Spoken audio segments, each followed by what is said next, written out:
아시아 여행 64. 서울 여행을 위해 시카고를 떠나기 며칠 전에는 정말 마음이 급했습니다. 그런데 뜻밖에도 마지막 순간에 학교 신문인 데일리 일리니에 문의한 결과 답변을 받았습니다. 중국과 한국의 대학신문에 제 기획안을 실어달라는 요청에 따라 저는 먼저 제 학교부터 시도해보기로 결정했습니다. 하지만 아무런 답변도 듣지 못했고 결국 포기하고 말았습니다. 그런데 출국 전날 한 청년이 저에게 전화를 걸어 인터뷰를 요청했습니다. 저는 그에게 콘셉트에 대한 개요를 설명했고 신문사에서 저를 인터뷰하겠다는 긍정적인 신호로 받아들여 점점 더 많은 지지를 보내주겠다는 뜻으로 받아들였습니다. 데일리 일리노이즈는 전반적으로 상당히 보수적인 신문사로 어떤 일에도 과감하게 나서는 것을 꺼리는 편이었죠. 인터뷰는 순조롭게 진행되었고 저는 상당한 자신감을 가지고 공항으로 가는 버스를 탔습니다. 2000년 7월 18일 서울행 비행기가 이륙해 착륙했습니다. 김대중 대통령의 역사적인 평양 방문과 남북한 교류의 획기적인 물꼬가 트인 지 한 달 만에 서울대 캠퍼스에 도착했습니다. 방북에 함께하지 못한 아내의 가족을 방문했을 때 나는 높은 수준의 흥분과 기대감을 느꼈다. 진정한 화해와 통일의 길이 멀지 않았다는 생각이 들었습니다. 일본과 중국에서 느낀 바를 생각하면 저 역시 그럴듯해 보였습니다. 아침 인천공항에 도착해 버스를 타고 서울대학교로 이동한 뒤 약속 시간보다 30분 정도 늦게 대학원장 우 교수님 사무실에 도착했습니다. 우 교수는 아직 출근하지 않았다. 가방을 옆에 두고 의자에 앉자마자 너무 피곤해서 바로 잠이 들었습니다. 그는 다소 당황스러운 순간에 저를 깨웠습니다. 하지만 곧 정신을 차리고 그에게 제안을 설명하기 시작했습니다. 사실 우리는 이미 수백 통의 이메일을 주고받았기 때문에 그는 제안의 개념과 그 잠재력을 충분히 이해하고 있었습니다. 그는 서울대가 이 개념에 대해 매우 흥미로워하고 있으며 추가 조치를 고려하기 위해 위원회를 구성했다고 설명했습니다. 그는 총장에게 자문을 구했고 조만간 몇 차례 시범적으로 화상회의 세미나를 진행할 예정이라고 말했습니다. 65. 그 후 1995년 유학 시절 함께 일했던 국문학과 교수 권두환 교무부총장을 찾아갔어요. 권두환 부총장은 제가 보낸 제안서가 경제와 문화가 통합되는 이 시점에 한국에 매우 적합하다고 말하며 전폭적인 지원을 약속했습니다. 비록 긴 시간 동안 이야기를 나누지는 못했지만 서울대에서 이 제안에 대한 공감대가 다른 어느 학교보다 강하다는 인상을 받았습니다. 제가 서울대에서 마지막으로 만난 교수님은 미술사학과 박낙규 교수님이었습니다. 1995년 서울에서 고전문학을 공부하던 시절 대부분의 작업을 그의 연구실에서 했고 그 후에도 다양한 프로젝트를 함께 진행했었죠. 박 교수는 당시 화상회의의 기술적 어려움에 대해 저와 많은 이야기를 나눴지만 충분한 준비를 하면 대부분 극복할 수 있다는 믿음을 표명했습니다. 그는 저를 만나기 전에 동료들과 이 주제에 대해 많은 시간을 논의한 것이 분명했습니다. 대화를 나누며 느낀 점은 서울대는 이미 이 개념을 도입했고 다른 대학들과 함께 이를 어떻게 발전시킬지 논의하고 있다는 것이었습니다. 비슷한 또래의 절친한 친구인 국문과 정병솔 교수를 만났을 때 그는 자신이 들은 바에 따르면 고위층에서 이 제안에 대한 공감대가 형성되어 있으며 어떤 형태로든 추진될 것이 확실하다고 말했습니다. 장모님 댁에 짐을 싸서 베이징으로 떠날 준비를 하면서 저는 상당한 자신감을 느꼈습니다.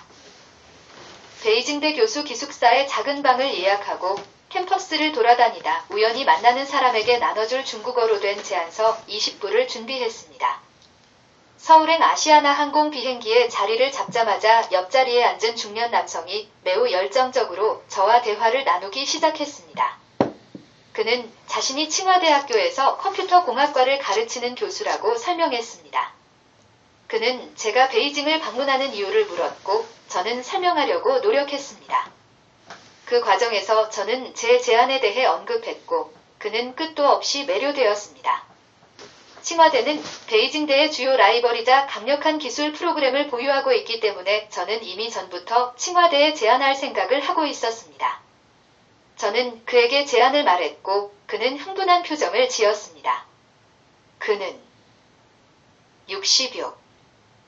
즉시 칭화대에 대한 제안서를 작성해 달라고 요구했고 다음 날 캠퍼스를 둘러보고 고위 교수진을 만나게 해주겠다고 말했습니다. 저에겐 너무도 우연이었어요. 우연히 중국 최고의 기술대학에서 저와 이 프로젝트를 긴밀히 협력할 수 있는 기술 전문가가 비행기 옆자리에 앉게 되었죠. 그 순간 이 프로젝트의 비중이 커지기 시작했고 저를 주의 깊게 지켜보고 있다는 것을 깨달았습니다. 하지만 저는 이를 위험으로 생각하지 않았고 오히려 더 열심히 노력해야겠다는 영감으로 받아들였습니다.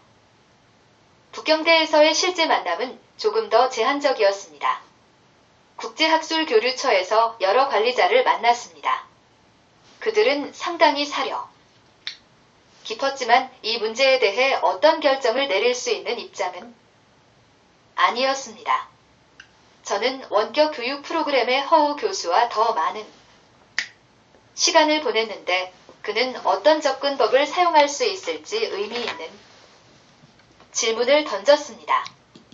그는 실제로 자신이 무슨 말을 하는지 잘 알고 있었고 일리노이 대학과 협력하는 데 관심이 있었습니다. 일리노이 대학교가 하버드가 아니라는 사실에 크게 신경 쓰지 않고 오히려 원격 학습과 관련된 우리 기술에 관심이 있다는 것을 알 수 있었습니다. 나중에 도쿄대 학교에서 겪게 될 경멸은 전혀 없었습니다.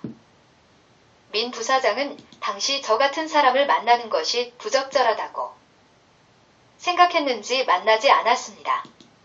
아니면 이미 방문이 그에게는 민감하게 다가왔을지도 모르겠습니다.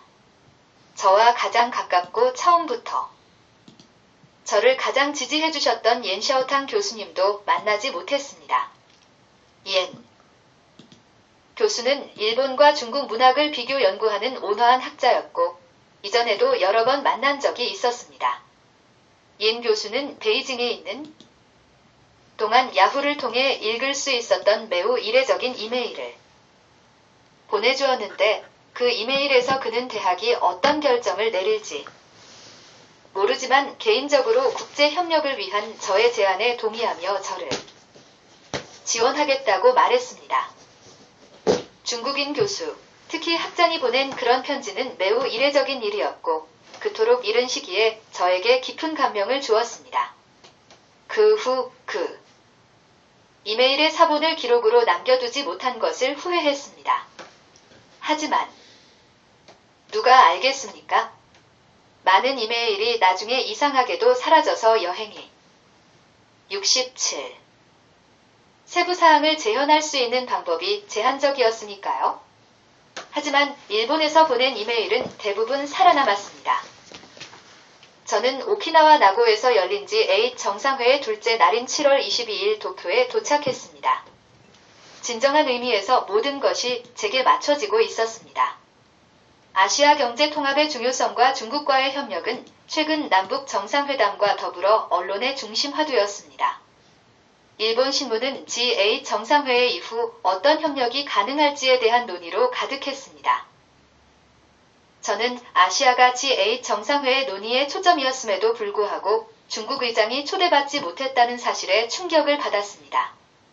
이 결정은 제가 일리노이 대학에서 관찰한 유럽 중심적 태도와는 크게 어긋난다고 생각했습니다. 제 머릿속에는 제안서와 함께 제출할 커버레터의 내용인 에세이 한 편이 떠오르기 시작했습니다. 1999년 일리노이 대학교에서 강의를 시작한 직후 6개월 동안 도쿄대 학교에 유학하러 왔을 때 방을 빌려주었던 코다테 가족의 집에서 나흘간 머물렀습니다. 1년밖에 지나지 않았기 때문에 그 집이 가장 정겹게 기억에 남습니다. 같은 방에 머물렀습니다. 하지만 긴장을 풀 시간이 전혀 없었습니다. 오키나와에서 열린 G7 정상회의와 다른 뉴스들은 아시아의 전례 없는 수준의 통합을 어떻게 활용하여 아시아의 새로운 지정학적 미래를 설계할 수 있을지에 대한 아이디어로 제 마음을 바쁘게 만들었습니다. 이 프로젝트는 단순히 원격 교육과 대학의 변화에 그치지 않고 우리의 활동을 통해 이 지역의 새로운 잠재력을 창출할 수 있는 방법에 대한 것이었습니다. 이 프로젝트에 관한 논의는 제가 예상했던 것보다 훨씬 더 잘 진행되었습니다. 대학의 역할에 대한 혁명적인 개념과 신기술이 가져올 커뮤니케이션의 획기적인 변화의 잠재력이 결합된 이 프로젝트는 많은 사람들의 상상력을 자극했습니다. 저는 지역 인쇄소에서 몇 시간 동안 컴퓨터로 원고를 작업하며 일종의 걸작을 만들려고 노력했습니다.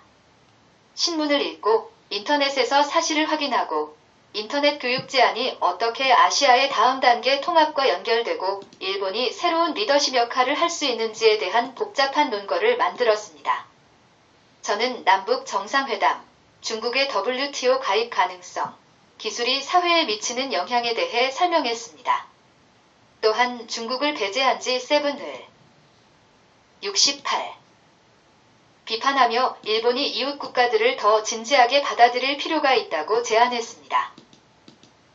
글을 더 자세히 쓰면서 저의 주장은 교육보다는 지정학에 관한 것이 되었고 이 새로운 접근 방식은 이후 제가 중국어와 한국어로 쓴 글에도 영향을 미쳤습니다. 저는 교수진과 학생들에게 보낸 편지에서 제안서와 함께 일본이 미국과의 관계를 변화시키면서 한국 및 중국과 더 긴밀한 관계를 발전시킬 수 있는 방법에 대한 저의 주장을 확장했습니다. 한중일 3국으로 구성된 유럽 공동체와 같은 공동체에 대한 비전은 너무나도 분명하고 설득력 있어 보였기 때문에 편지와 다양한 이메일은 말 그대로 저절로 쓰여졌습니다. 저는 일본에 있을 때 인터넷 기반 교육에 국한되지 않고 일리노이 대학과는 거의 관련이 없는 제1에 대해 강한 사명감을 가지고 있었습니다. 지금이 역사적인 순간이고 저에게 기회가 주어졌다는 생각이 들었고 이 프로젝트의 성공을 위해 최선을 다해야겠다고 생각했습니다. 어떤 의미에서 저는 이 프로젝트의 성공이 아시아의 통합에 긍정적인 영향을 줄 수 있는 수단이며 이는 역사적으로 큰 의미를 가질 것이라고 생각했습니다. 제 아이디어가 지나치게 거창했는지 여부는 독자들이 판단할 문제입니다. 코다테 가족에게는 컴퓨터가 없었습니다.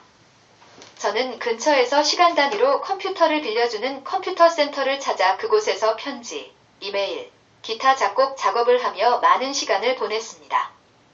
저는 일본이 다른 동아시아 국가들과 관계를 심화할 책임이 있다고 제안했습니다. 그 당시 저는 동아시아의 국가 간 문제가 문화적 오해에서 비롯된 것이라고 순진하게 생각했습니다. 미국 내에 이들 국가 간의 협력을 제한하기 위해 적극적으로 활동하는 세력이 있다는 것은 생각지도 못했습니다. 그러나 클린턴 행정부 말기인 당시에는 통합과 협력을 선호하는 정책이 일반적이었던 것은 사실입니다. 저는 일리노이 대학과 무관하지 않은 강한 사명감을 가지고 있었으며 이 프로젝트가 모든 수준에서 관련 국가를 위해 성공하고 인류가 기후변화, 기술 개발 및 기타 새로운 문제에 집중할 수 있도록 최선을 다해야겠다고 결심했습니다. 69. 저는 제안서에 첨부할 정교한 커버레터를 작성하기 위해 컴퓨터 센터로 가서 이 프로젝트의 역사적 중요성을 설명하고 일본이 동아시아의 다른 국가들과 협력하기 위해 더 많은 일을 하지 못한 것에 대해 한탄했습니다. 물론 저는 순진하게도 아무도 이 노력을 무산시키기 위해 모든 수단을 동원하지 않을 것이라고 생각했습니다. 당시에는 클린턴 행정부 말기에 이러한 통합을 지원하려는 노력과 완전히 일치하는 것처럼 보였습니다. 저는 주변에서 본 것에서 영감을 받아 몇 시간 동안 계속 글을 쓰고 수정했습니다. 도쿄대학교 고마바 캠퍼스에 도착하자마자 가장 먼저 학과장 다케우치 노부오를 만났습니다. 제안에 대해 잠시 이야기를 나눴는데 그는 저를 지원하고 싶지만 원격 교육에 대한 세부 사항에는 전혀 관심이 없다는 것이 분명했습니다. 그는 다음 해에 저를 객원 교수로 초빙할 계획이라고 말했지만 그 일은 결코 일어나지 않았습니다. 저는 제 친구이자 동창인 토쿠모리 마코토와도 제 아이디어에 대해 이야기를 나눈 후 일리노이 대학은 물론 아시아에서 상당한 지지를 받고 있는 이 제안을 홍보하기 위해 최선을 다하기로 결심했습니다. 박낙규 교수님이 주신 서울대 교수 명부를 복사해 가지고 있었어요. 도쿄대 비교문학과에 주려고 복사본을 만들었죠. 그들이 쉽게 사용할 수 있도록 각 단과대 이름도 일본어로 번역했습니다. 두 대학이 최대한 쉽게 협력할 수 있도록 하고 싶었거든요. 사실 도쿄대에서는 그다지 관심이 없었어요. 하지만 도쿠모리 교수님은 그 대가로 도쿄대 교수진 명부를 제게 주셨어요. 저는 이번에는 도쿄대에서 아는 사람으로만 한정하지 않기로 결심했습니다. 저는 이 제안이 매우 독창적이고 제 편지가 매우 강력하다고 느꼈기 때문에, 그리고 일본이 중국을 참여시키지 않을 경우의 위험성이 매우 크다고 느꼈기 때문에 캠퍼스 내 200여 명의 교수들에게 제안서 4본을 이메일로 보내거나 인쇄물로 우편으로 보내기로 결정했습니다. 일본 내 일부 관리자들은 제가 이렇게 자유롭게 행동하는 것을 좋아하지 않을 수도 있다는 것을 알고 있었지만 지금까지 많은 지지를 받았기 때문에 전적으로 그렇게 할 자격이 있다고 생각했습니다. 또한 도쿄대 교수 200명이 이런 제안을 받으면 영향력 있는 정치인이나 사업가들과 이야기를 나누고 훨씬 더 많은 청중이 제 아이디어를 알게 될 것이라고 생각했습니다. 비록 70. 영향력의 규모에 대해서는 나중에 간접적으로나마 조금 알게 되었지만 그 부분은 확실히 사실이었죠. 저는 컴퓨터 센터로 돌아가 교수님들의 관심 분야에 대한 세부 정보를 포함하여 개별 교수님들에게 전달할 수 있도록 편지를 맞춤화했습니다. 그런 다음 편지와 제안서를 인쇄하여 도쿄대 학교 고마바 캠퍼스 근처의 커피숍으로 가져가 평소 좋아하던 중국식 찻집에 앉아 교수님들의 이름과 주소를 손으로 직접 적었습니다. 찻집에 앉아 봉투에 적힌 주소를 봉투에 직접 손으로 적었습니다. 편지와 제안서를 봉투에 넣은 후 캠퍼스를 돌아다니며 교수님들의 우편함에 넣거나 홍고 캠퍼스에 사무실이 있는 교수님들께 우편으로 보냈습니다. 끝날 무렵 저는 이 주제에 관심을 가질 수 있는 다양한 사람들을 폭넓게 다루었다고 생각했습니다. 많은 사람들이 이 제안을 무시할 것이라고 확신했지만 앞으로 중요한 역할을 할 수 있는 상당수의 사람들이 이 제안에 진정한 관심을 보일 것이라는 확신도 들었습니다. 셋째 날이 끝날 무렵 저는 지쳐 있었습니다. 도쿄 시나가와 역 근처에 있는 그랜드 프린스 호텔에 들렀습니다. 그랜드 프린스 호텔은 제가 한 번도 가본 적이 없는 초고층 복합 건물입니다. 기차에서 본 순간 꼭 가보겠다고 마음먹었습니다. 다음 역에 내려서 걸어갔습니다. 그런 행동은 제가 도쿄대학교 재학 시절 1988에서 1992년 도쿄에서 살던 모습과 다르지 않았습니다. 책과 논문 몇 권을 들고 나가 시내를 돌아다니다가 카페에 들러 2~3시간, 때로는 밤늦게까지 책을 읽고 글을 쓰곤 했죠. 그때나 지금이나 저는 제 급여 수준을 훨씬 뛰어넘는 고급 호텔을 돌아다니는 것을 즐겼습니다. 지금은 그런 공간을 낭비적이고 끔찍한 부의 집중을 대표하는 공간으로 보는 경향이 있지만 2000년에는 아직 세상을 그런 식으로 보지 않았습니다. 엘리베이터를 타고 꼭대기 층으로 올라가니 거의 텅 비어 있었고 커다란 창문을 통해 도쿄 남부의 풍경을 감상할 수 있는 멋진 바가 있었습니다. 테이블에는 디지털 목록에서 원하는 노래를 들을 수 있는 서비스가 있었습니다. 저는 그곳에 앉아 제공된 이어폰으로 71. 다양한 노래를 들었습니다. 왠지 모르게 U2의 Did or Without You라는 노래가 마음에 와 닿았습니다. 저는 진토닉을 마시며 그 노래를 30분 정도 들었습니다. 왠지 모르게 일본에 대한 제 복잡한 감정이 이 노래에 담겨 있었어요. 일본이 제 인생의 중심이었던 시절을 떠올리며 평생을 일본에서 보낼 줄 알았던, 왠지 모르게 일본에서 성공하지 못했다는 생각도 들었습니다. 저는 일문학 교수였지만 더 이상 일본 학계와 긴밀한 관계를 맺지 못했습니다. 일본어 실력은 웬만한 미국인 전문가보다 높았고 일본어로 석사 논문을 썼으며 일본 기관과 긴밀한 관계를 맺어왔지만 왠지 모르게 일본과 멀어지고 있었습니다. 도쿄대학교 고마바 캠퍼스에서 옛 여자친구인 고바야시 요시코 교수와 2분간 짧게 만났던 기억도 떠올랐습니다. 제안서 4본을 나눠주다가 우연히 그녀와 마주쳤습니다. 저는 그녀에게 제안서 4본을 건네고 몇 마디 대화를 나눴습니다. 그러자 6년 전 부모의 반대에 부딪혀 묘하게 끝났던 관계가 떠올랐습니다. 10년 전에는 누가 우리를 볼까봐 걱정하며 캠퍼스를 돌아다녔지만 지금은 아무도 모르거나 신경 쓰지 않는 모습도 기억났습니다. 그 순간 저는 이 여행이 일본과의 긴밀한 협력 관계의 시작이 될 수 있다고 상상했습니다. 여러 교수진으로부터 이 제안에 대해 매우 열정적인 이메일을 50통 정도 받았으며 조만간 화상회의를 할 수 있을 거라고 상상했습니다. 하지만 몇 차례의 흥미로운 논의와 다케우치 교수의 이듬해 방문 교수로 오라는 제안에도 불구하고 오키나와 G7 회의가 끝난 직후 도쿄에서의 마지막 날을 끝으로 일본과의 긴밀한 관계는 끝이 났습니다. 일본으로 돌아가기까지는 거의 2년이 걸렸고 2003년 여름에 2달간 그곳에 머물기는 했지만 다시는 그곳에서 살지 않게 되었습니다. 저는 다음날 비행기에 올라 시카고로 돌아갔습니다. 저는 저와 대화를 나눈 사람들의 엄청난 반응에 상당히 흥분했고 비록 화려한 저녁 식사를 하거나 상을 받지는 못했지만 제가 상당한 영향을 미쳤고 아마도 일본과 다른 아시아 국가들과의 관계를 진지하게 재고하기 시작했다는 것은 분명해 보였습니다. 저는 제 커리어의 모든 것을 바꿀 수 있는 중대한 돌파구라고 생각했고 미국, 중국, 일본, 한국의 대학들 간의 공동교육 프로그램을 마련하는 일을 하는 72. 것이 제 커리어를 발전시키고 전통적인 성공의 길로 안내할 것이라고 생각했습니다. 첫 번째 부분은 사실이었지만 보상에 대한 기대는 완전히 틀렸습니다. 제 삶이 예전과 같지 않을 것이라는 점은 확실했지만 미국으로 돌아온 저를 맞이하는 환영은 결코 따뜻하지 않았습니다. 중국과 일본이 이 프로젝트에서 가장 어려울 것이라고 생각했지만 상상했던 것보다 훨씬 더 어려운 것은 바로 내 나라였습니다.